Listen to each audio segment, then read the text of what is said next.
म्हणायचं. ज्याच्या ठिकाणी ज्ञानाने आत्मस्वरूपाचं असणारं अज्ञान ते निवृत्त होऊन प्रारब्धाच्या बलाने प्रारब्ध प्रभावाने आयुष्य शिल्लक आहे, किंवा ज्याच्या ठिकाणी अज्ञान नाही आणि केवळ विक्षेप आहे अशाला जीवनमुक्त म्हणतात. बरोबर आहे. शरीर असूनही सुद्धा बंधन आहे, काय नाही त्याला काय म्हणायचं, मुक्त.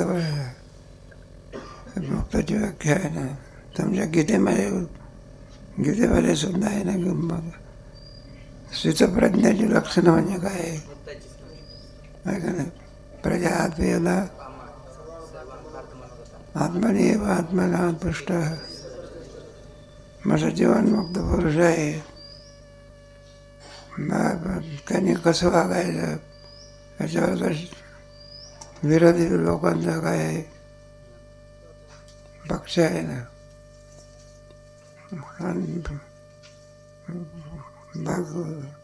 बाकीचे लोक काय म्हणतात, त्याला कोणताही नियम लावता येत, मग त्याचा व्यवहार कसा होतो. प्रारब्धाने. प्रारब्ध कशाला म्हणतात,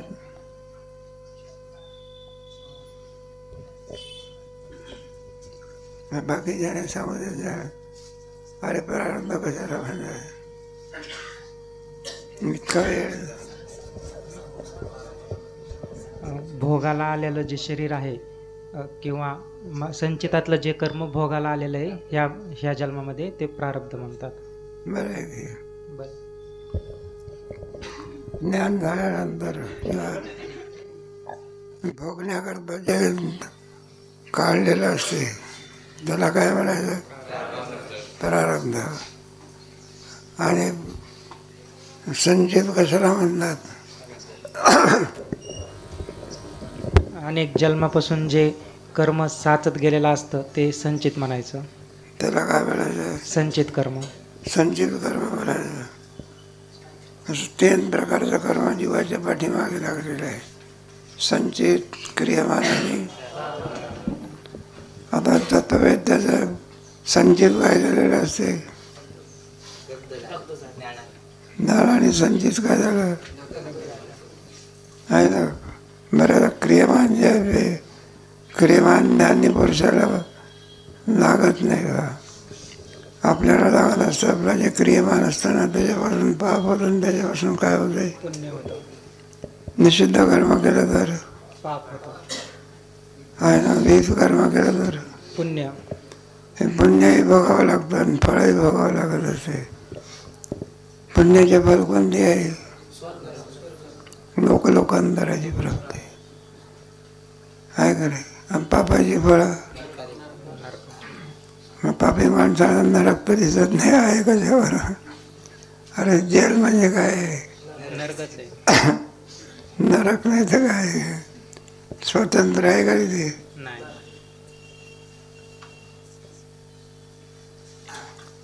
जेल कोणालाही जेलमध्ये टाकत असतात गुन्हेगाराला. म्हणजे निषिद्ध कर्म करणारा हा काय आहे, म्हणून तुला काय कोणती जेल आहे. नरकाचे पुष्कळ प्रकार आहे, जाऊ द्या. 84 प्रकारचे नोकर आहेत, नरक आहेत म्हणतात. हे कोणाला लागत नाही पाप आणि पुण्य, तत्ववेत्ता. आणि आपल्याला मात्र तुम्ही इच्छा असो अथवा त्याची फलं काय करावी लागतात, भोगावीच लागतात. बरं,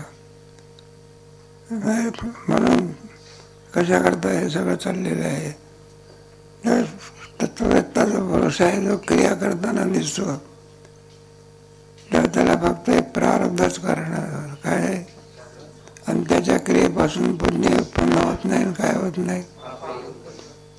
निषिद्ध कर्म जरी झालं तर गीतेमध्ये श्लोक आहे ना, कोणता श्लोक आहे, हातवापिसय हे तो अपिसय मान म्हणजे सगळे पाकिस्तानातले कधी आतंकवादी सगळं मारून टाकले तरी काय लागत नाही, पाप लागत नाही. आणि जीवनाशी जोपर्यंत आपण आहोत तोपर्यंत पुन्हा आणखी कोणाला पाप पुण्य लागतं. नाही चांगलं आहे. हे 4 खाणी आहे अंड्याच्या 4 मग कोणत्या कोणाला लागतं 4 मध्ये. मनुष्य जन्माची खाणी कोणती आहे? पशुपक्षाला पाप पुण्य आहे का? त्यांना विधी नाही, त्यांना काही नाही. काय काय कल्पना करा, एखादं कुत्रा आहे घरामध्ये शिरलं कोणाच्या तरी आणि नाव मारून राहिला, खाऊन राहिला, त्याला काही पाप पुण्य करायला.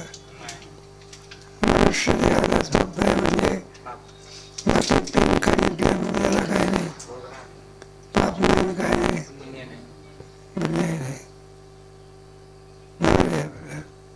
त्याच्याकरता नियम चाललेला आहे तुझा. तत्ववेत्या पुरुषाची अधिक प्रवृत्ती तुझ्या कामाला झालीच. प्रवृत्तीचं भिक्षा, अन्न आणि जल एवढीच काय व्हावी. मग तुम्ही अधिक प्रवृत्ती करू नये. अधिक प्रवृत्ती जर होत असेल तर तुम्ही समाधी करा. काय करा?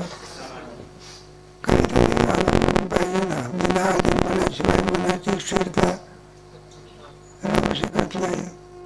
तुला येत नाही गप्पा मारतो पाठी काय आलंबन आहे काय इथं काही गोष्टी करता येते का? नियम पळा. मग तत्ववेत्या पुरुषांनी समाधी करावा.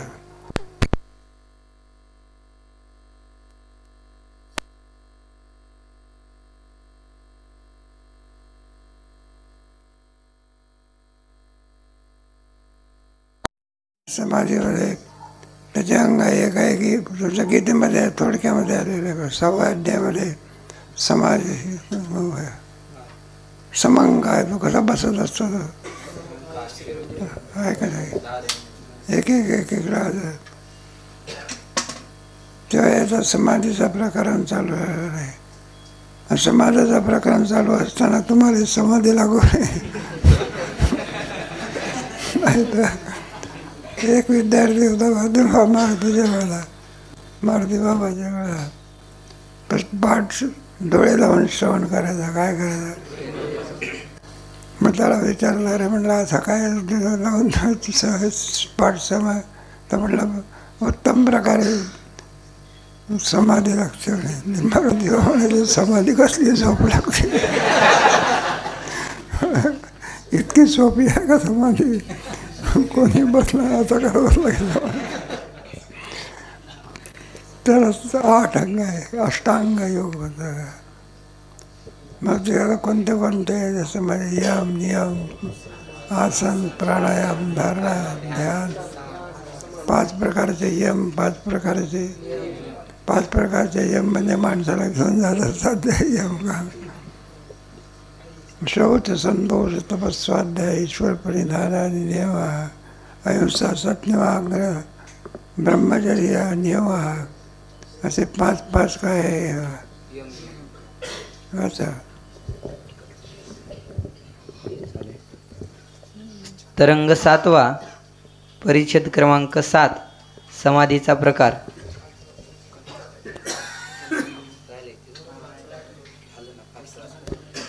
यम नियम आसन प्राणायाम प्रत्याहार धारणा ध्यान आणि सविकल्प समाधी या अष्टांगाने निर्विकल्प समाधी होतो. नकाशा नंबर 12 पहा. मनुष्य देहामधला आणि अविदेह या ब्रह्मा समाधीच्या द्वारा आपल्याला ब्रह्मानंदापर्यंत जाता येते. शेवटची अवस्था म्हणजे कोणती? समाधी. समनाम ब्रह्म आधीन म्हणजे अभिव्यक्ती होत असे. ज्या स्थानावरती गेल्यानंतर ब्रह्मरूपता काय होते. पण कठीण मार्ग आहे. आणि बाकी आपले इतर मार्ग आहे ना ज्ञान म्हणा तर ज्ञानापेक्षाही कठीण आहे. कर्मापेक्षा ज्ञान मार्ग कठीण. सगळ्यात सोपा मार्ग म्हणजे भक्ती मार्ग आहे. त्याच्याद्वारा आपल्याला अनन्या चिंतयन्तो मां तेषां नित्यमभियुक्तानां योगक्षेम. योगाची हा वाटा जे निघाले काय. पण योगशास्त्र आहे ना, जरी आपण करत नाही म्हणून लोक करीत नाही असं आपलं गणित लोकांना लावायचं असतं का. उत्तर भागामध्ये आहे ना योगनिकेतन शाळा आहे ना, तिथे आपल्या भारतीयापेक्षा पाश्चिमात्य लोकांचं भरणं जास्त. म्हणजे समाधी करतात, समाधी लागत असते. इथे नरसिंह सरस्वतीला समाधी लागत असे. पण एक गुजराती महात्मा होता, 3 दिवसपर्यंत काय लागायचे, समाधी लागायची. समाधी नावाचे सविकल्प निर्विकल्प असे समाधीचे काय आहे मग प्रकार आहे. त्या समाधीमधला पहिला विधी कोणचा आहे, पहिला यम विधी आहे. तुमच्या नकाच्या असेल ना, नकाच्या नंतर भोगावर होऊ दे. वाचा. एक यम, अहिंसा, सत्य, अस्तेय, ब्रह्मचर्य, अपरिग्रह हे 5 यम. अहिंसा म्हणजे तुमच्या ह्याच्या नकाशात आहे ना, वाचा.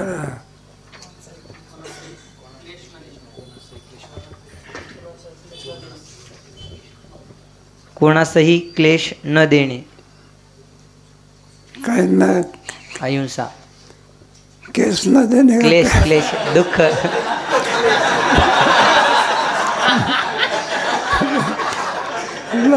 खाऊ क्लेश दुःख. दुःख त्याला काय होण्याचं. काया वाचा म्हणे असं सुंदर काय राहण जगाचे असुखोद्योग कारण आहे. काया वाचा म्हणे राहटणे तया नाम योजना. असं ज्ञानेश्वर महाराजांची आहे. जगाची असुखोद्योग कारण आहे. जगाला सुख देण्याकरता काया वाचा म्हणे, कायाने वाचाने आणि वाग्र याला काय म्हणतात समाय. जगाची असुखोद्देश काया वाचा मानसे राहटणे तया नाम अहिंसा. दुसरा भाषा सत्य. सत्य म्हणजे खरे बोलणे. सत्य म्हणजे खरे बोलणे. हे सांगावं कारागृहात हे काही माणसं साधा निरोप जरी सांगितला असला तरी सुद्धा तो काही सांगत नाही. त्याच्यात आपलं तेल मीठ लागलं. जाऊ दे. खरे बोलणे, काय बोलणे पडे. अस्तेय, परवस्तूंचे ठिकाणी निस्पृह असणे. काय परवस्तूंचे ठिकाणी निस्पृह असणे.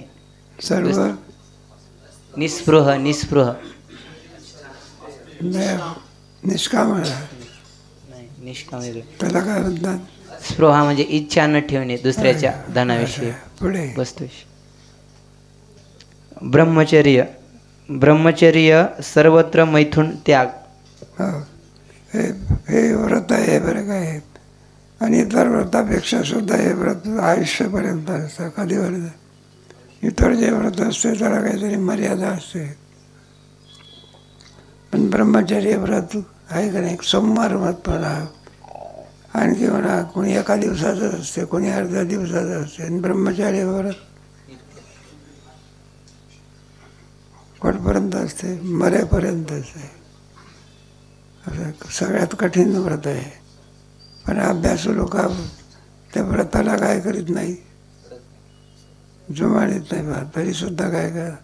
आपली संस्थेची मालिका चांगली आहे की मग काही काय असे ना, काही जन्मभर पाळणारे असतात, काही जोपर्यंत संस्थेत आहे तोपर्यंत पाळणारे असतात. पुढे घरी गेले की जाऊ द्या. पण काही हरकत नाही. आज आईवडिलाचा आग्रह असतो ना. इथे आम्हाला तर अनुभव चांगला आहे. म्हणजे आम्हाला दोष देत असतात. म्हटले बाबा तुमच्यामुळे आमचा मला आणि येत नाही त्याला सांगा लवकर लवकर काय करा, पाठवा. आणि सोनबाईचं तोंड काय करू द्या.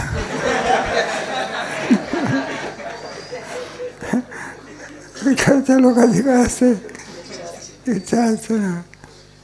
जाऊ दे. ब्रह्माचे पुढे अपरिग्रह वस्तूंचा संचय न करणे. नाही का, अपरिग्रह म्हणजे निर्वाह परत आहे, आश्रमाची स्थान, याला अपरिग्रह असं म्हणतात. तेच घेतलं पुढे. हे 5 यम आहेत. 2 नियम शौच, संतोष, तप, स्वाध्याय आणि ईश्वर प्रणिधान हे 5 नियम आहेत. शौच बरं का, शौच म्हणजे आपण लघवीला गेलो चूळ भरणे, याला शुद्धीकरण म्हणतात. शौचाला गेलो आपण तरी शुद्धी त्याला करणं. स्नान करणं हे सुद्धा काय आहे, शुद्धी आहे. आदल्या दिवशीचा कपडा दुसऱ्या दिवशी वापरणे, धुवून वापरणे, याला काय म्हणायचं, आपला जे आपली भारतीय संस्कृती फार सुंदर आहे, पण ते तब्बल लागायला चालली. कुठे आता धोतर नेसलेला माणूस काय होत नाही. धोतर आणि सुतना याच्यात काय फरक आहे. धोतर रोज धुतल्या जात असतं, पवित्रता राहते. आणि इजार असतो, तो कधी धुतो कोणाच माहिती, तो का रोज धुतो का. मग ही कोणती संस्कृती. आता कुठं तुम्हाला माणसं, बरीचशी माणसं भेटतात ना, उतरणं होत नाही, चढणं होत नाही, चालणं होत नाही, तरी इजाडणे सुरू. बाबा काय वय आहे म्हणलं, 95 वर्षाचं. तुम्ही बघा की धोतर नेसलेला पोरगा दिसला म्हणजे लोक म्हणत 6 वारकरी शिक्षण संस्थेतला असला पाहिजे. भारतीय संस्कृतीचा काय व्हायला लागला माहीत नाही. आता कुठे काय जाऊ द्या, तरी पण इथे थोडा नियम आहे. कुठे संस्थेमध्ये चांगला नियम आहे, हे पाळली पाहिजे. ते मामासाहेब होते, ते सुद्धा कॉलेजमध्ये प्रोफेसर होते, तरी पाटलून नेसून जात होते का धोतर. हे बा सगळे धोतर. बरं आहे काय. एकाला विचारलं, अरे तू काय आणखी धोतर नेसण्याचं सोडून दिला, इजाडणे तो नेसता म्हणून. हा कैसे आहे पिछे.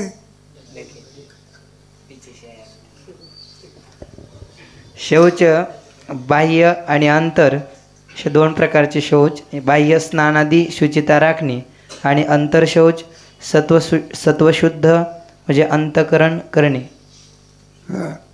अंतकरणाची शुद्धी. आणि कोणती बाह्य शुद्धी म्हणजे स्नान वगैरे करतो, ही कोणची शुद्धी. संतोष प्राप्त स्थितीत समाधानी राहणे. जे काही आपल्याला प्राप्त स्थिती प्राप्त झाली असेल त्याच्यामध्ये संतोष वाटणं, याला संतोष असं म्हणतात. नाहीतर प्राप्त स्थिती पूर्ण होत नाही, सगळं आयुष्य त्याच्यामध्ये काय होत असे. बरेचसे लोक असताना आता वेळ मिळाली जा की श्रवण करा, काहीतरी हे करा, तर म्हणतात नाही आमचं काम संपलं म्हणजे आम्ही काय करू. मरेपर्यंत काम संपत नाही आणि श्रवण करण्याचा संधी प्राप्त होत. मग काय पाहिजे, संतोष. मग तो कोणी असो, श्रीमंत असो गरीब असो, त्यातल्या त्यात तर श्रीमंतापेक्षा गरीब नंतर तरी संतोष असतो. काय असतो. मग यावर कोणी मला आमच्यावर टीका करते का, आम्ही श्रीमंती म्हणजे काय मूर्ख आहोत का. पण अधिक जितका काय व्यापार असेल तितका श्रवणामध्ये चित्त काय होत नाही. म्हणून व्यापार तिथे असावा, कामाकरता असावा. वाचा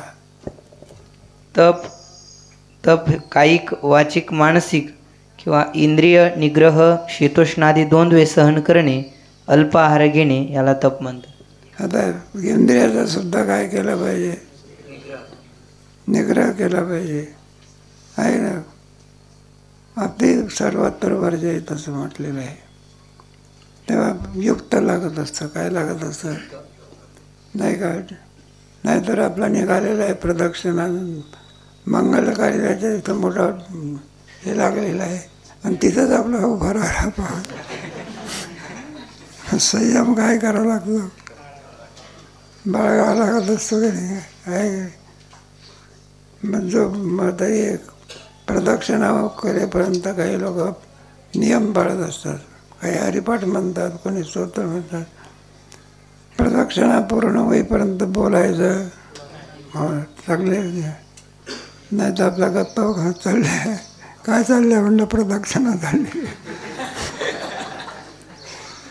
एखाद्याने म्हटलं चहा घेण्याकरता येता का, बरं चला घेऊन.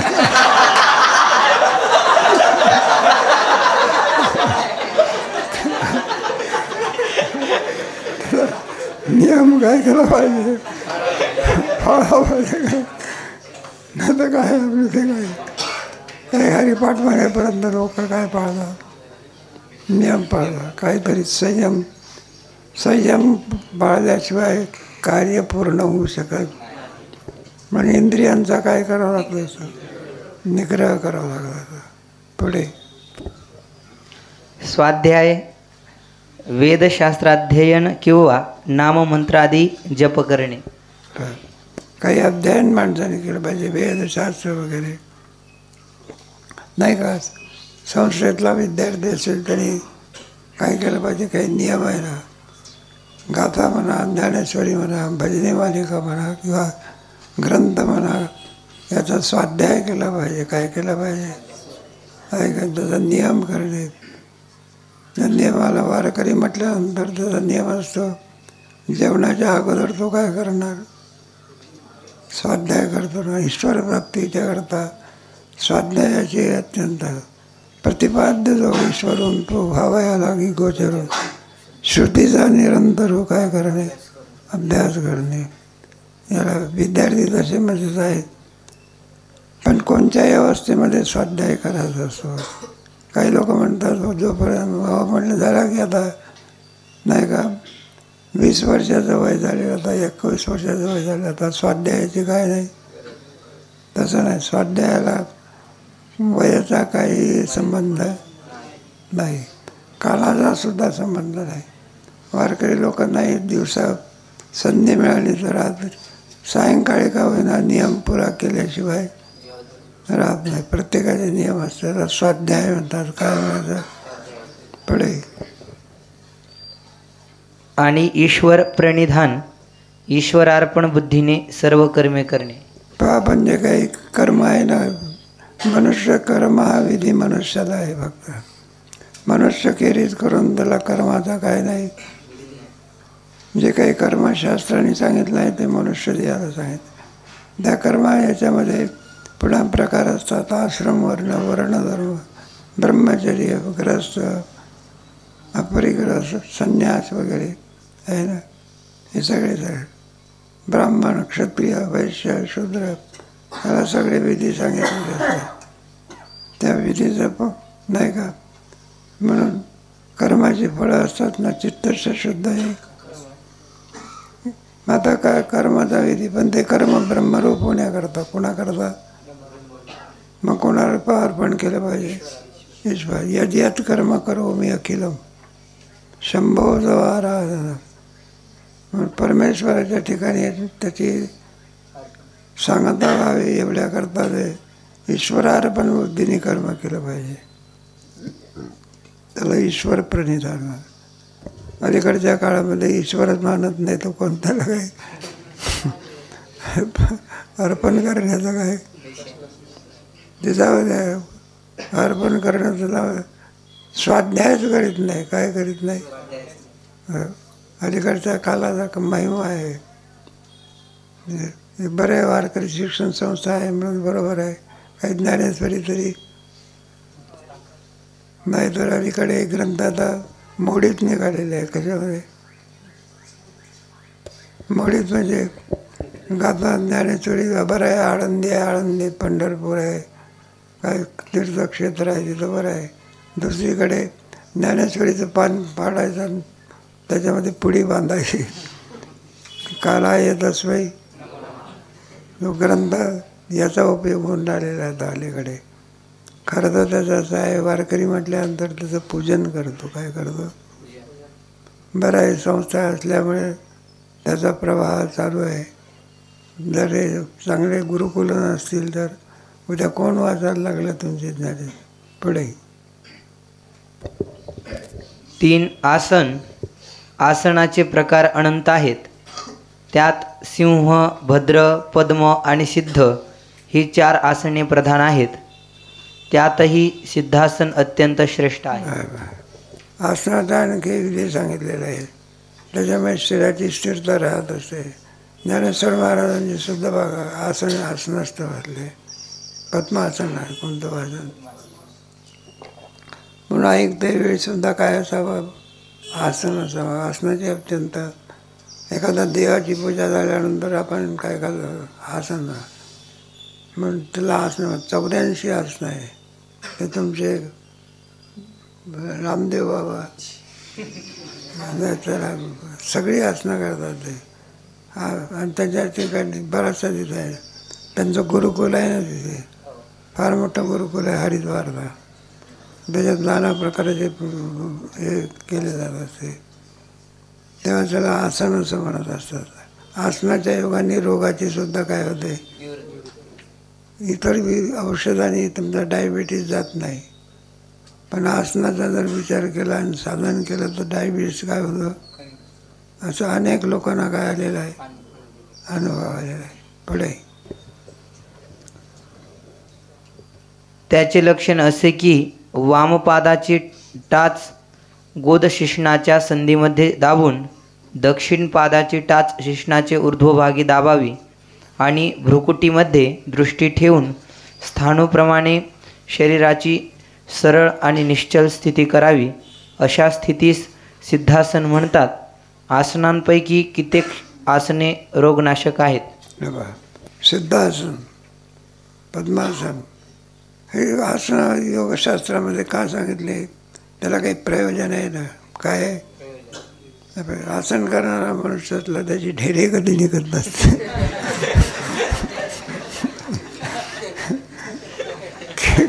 कीर्तनात नाही म्हणायचं मला. आता सगळा विद्यार्थी वर्ग आहे म्हणून बरं आहे आपला इथं. विद्यार्थी वर्ग आहे ना, इथं म्हटलं थोडं शब्द आहे, दुसरीकडे म्हटल्यानंतर त्या अंगला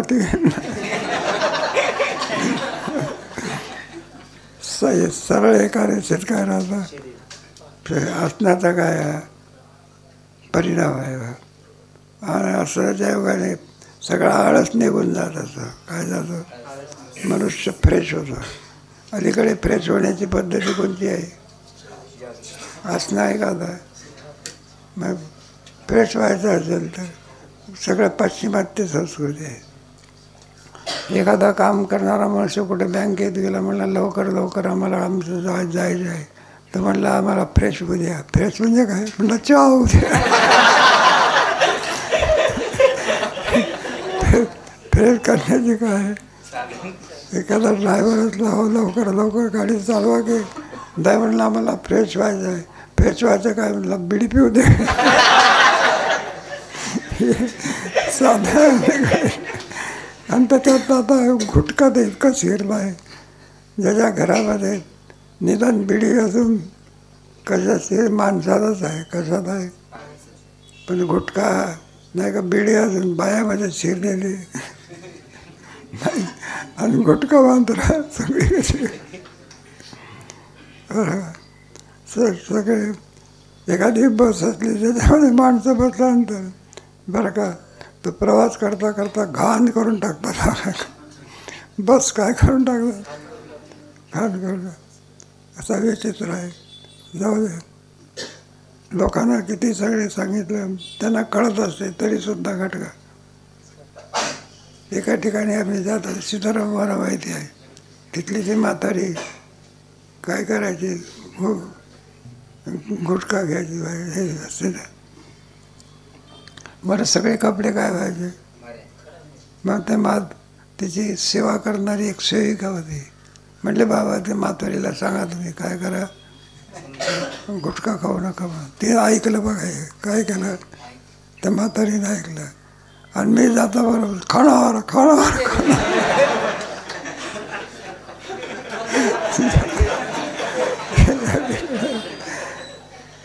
जाऊ द्या आपला दृष्टांत हे काय फ्रेश पाण्याचे साधन आहे.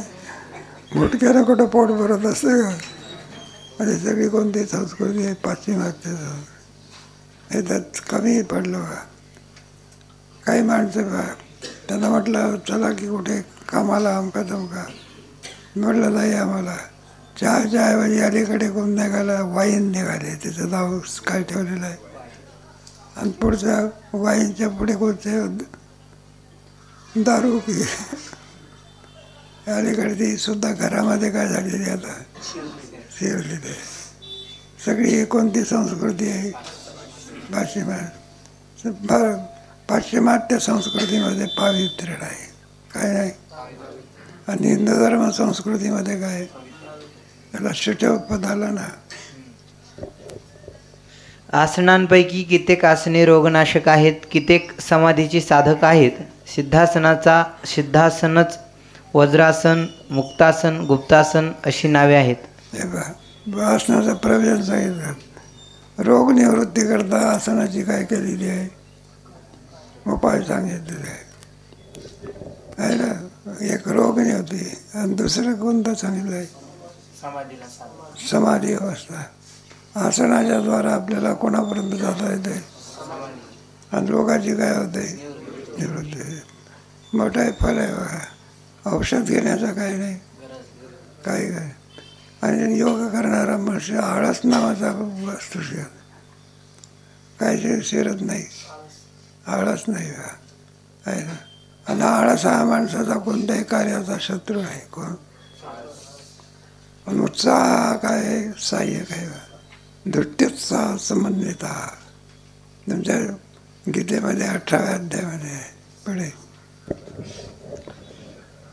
4 प्राणायाम अनेक प्रकारचा आहे.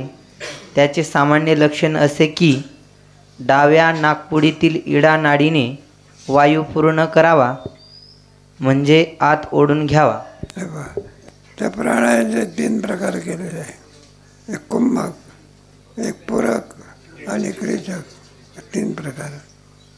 कुंभक म्हणजे काय, पूरक म्हणजे काय, रेचक म्हणजे काय.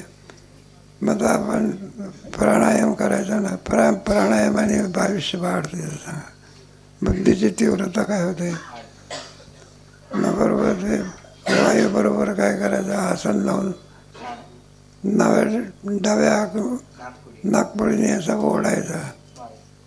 त्याला कोणता म्हणता पूरक म्हणायचा. पुढे काय करायचं थोड्या वेळपर्यंत दाबून ठेवायचा. त्याला कुंभक असं म्हणायचं. आणि पुढे मग डाव्या नागपुडीने घेतल्यानंतर उजव्या नागपुडीने काय करायचं एकदम नाही बरं का असं. नाही तर लोकांना कारणे होईल. ते शिकलं पाहिजे काय झालं पाहिजे. ते आसनं वगैरे सगळ्या योग प्रक्रिया आहे ना. अगोदर कोणाला तरी विचारल्याशिवाय ते करू नये. नाही तर त्याचा छातीवरती किंवा श्वासनलिकेवरती काय होतो परिणाम होतो. तो वायू कसा घ्यायचा, कोणत्या अवकाशात घ्यायचा, सावधानतेने घ्यायचा, कसा घ्यायचा हे योगशास्त्रामध्ये सांगितलेलं आहे. पुढे सुषुम्ना नाडीने तो दाबून धरावा, त्यास कुंभक म्हणतात. उजव्या नागपुडीने सोडावा, त्यास रेचक म्हणतात. हे बघा डाव्या नागपुडीने काय करायचं ओढायचं. बिडी पिते तसा मनुष्य ओढतो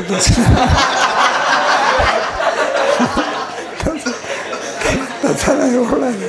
अरे बिडी प्यायचं म्हणजे नुसती तोंडात धरली असते का ओढावं लागतं. ते म्हणून तुम्हाला कसं माहिती आहे दुसऱ्याचं मग ते बिडी ओढावी लागते. ती एकदम क्रमाने ओढत असतो का दणकून ओढत असतो. काही त्याला शक्ती लागतात.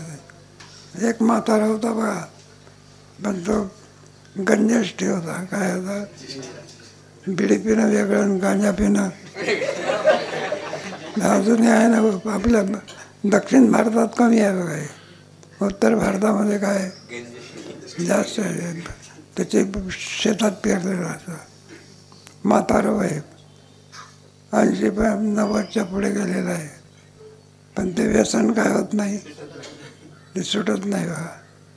मग आता गांजा पिण्या इतकी शक्ती राहिलेली नाही.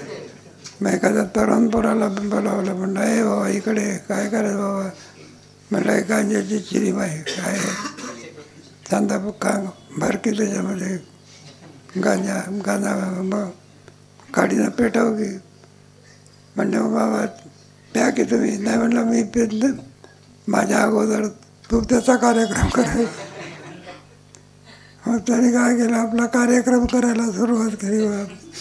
आणि ते धूर कुठं काय केलं, सोडायला लागला. म्हणलं अरे धूर सोडायचं नाही. मग कुठं सोडायचं, म्हणलं माझ्या तोंडात.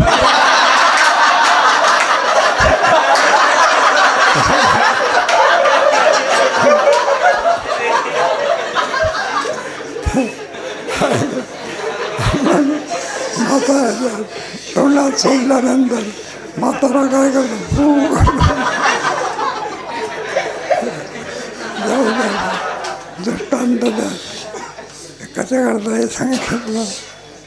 बाहेर त्याची रेचक म्हणतात, सोडायचं कसं. आणि चांगलं आहे ना आपल्या हे आहे प्रसंगाला. तर योगशाळा सुरू योगात थोडंसं काही वाईट नाही त्याच्यावर, फार चांगला आहे योग असणं.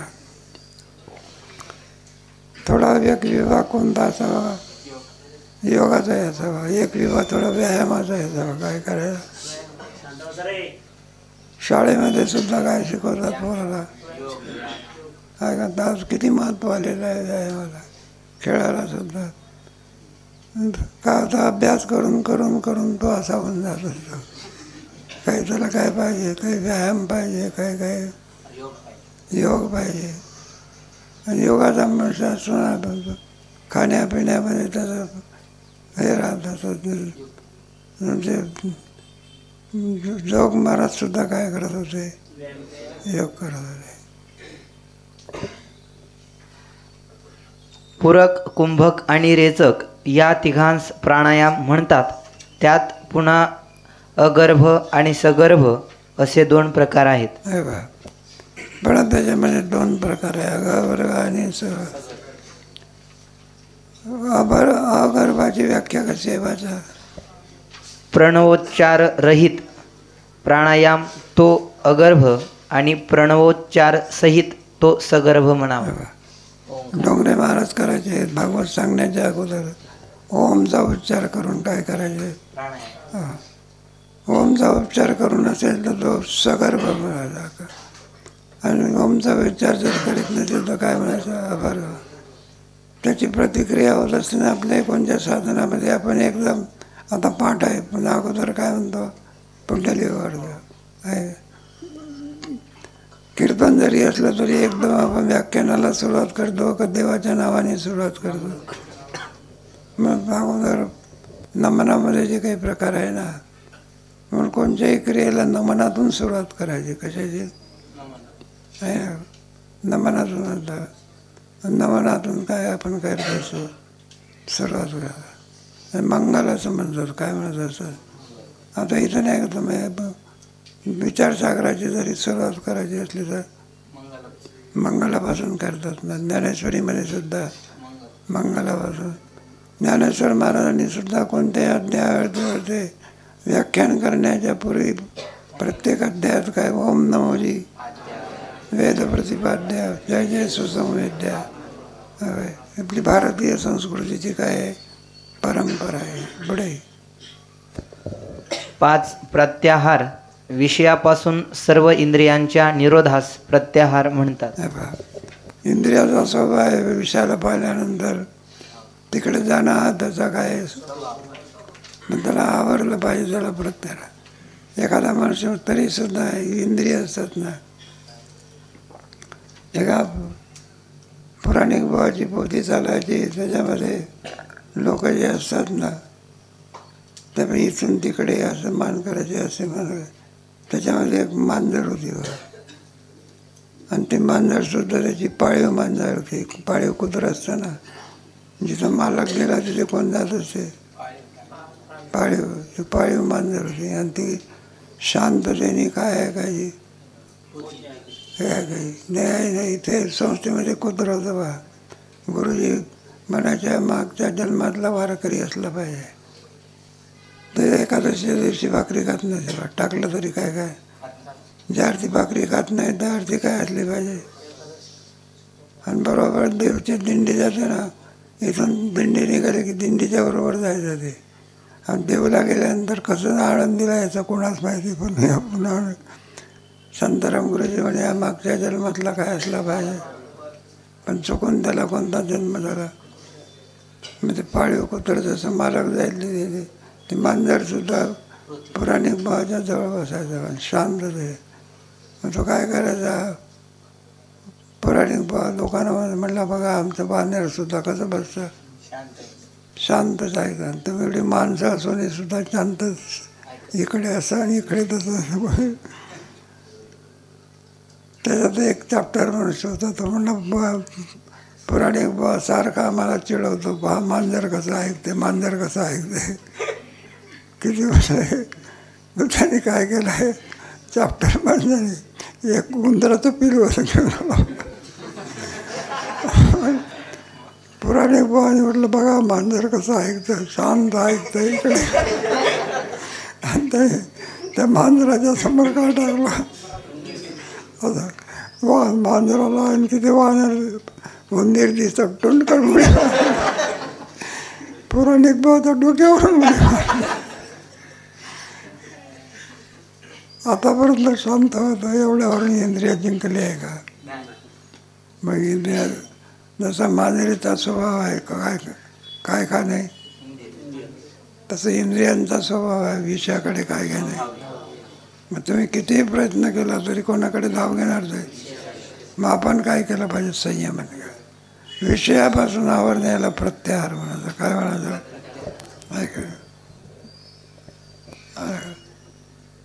ते थोडं इकडे जायचं आम्हाला, ते फ्रटवाड्या धर्मशाळेमध्ये ते सप्ताह आहे तिथे, इथेच थांब तुम्ही हाजरी काय करा.